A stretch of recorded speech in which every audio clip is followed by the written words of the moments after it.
Šviežiais laidos produktais rūpinasi ir laidą remia Lidl.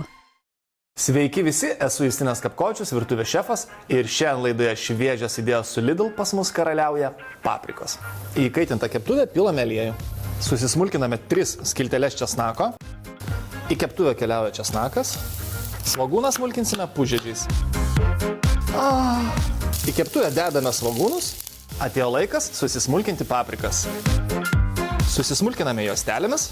Mūsų gražuolė paprika juda link keptuvės. Lūpos kaip vyšnios, kokios jos ryškios. Mūsų paprikos apskrudo.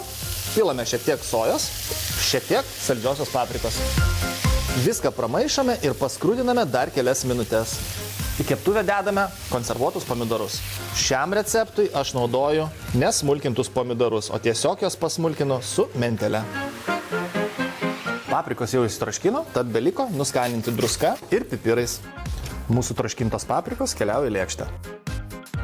Ko trūksta šiam patiekalui? Tai mano meilės. Ir tai ne Angelina Jolie, o puikiai pita duona. Tai skubame ragauti. Šiandien tiek, o su manim pasimatysite šviežios idėjos su Lidl per TV3. Šviežiais laidos produktais rūpinasi ir laidą remia Lidl.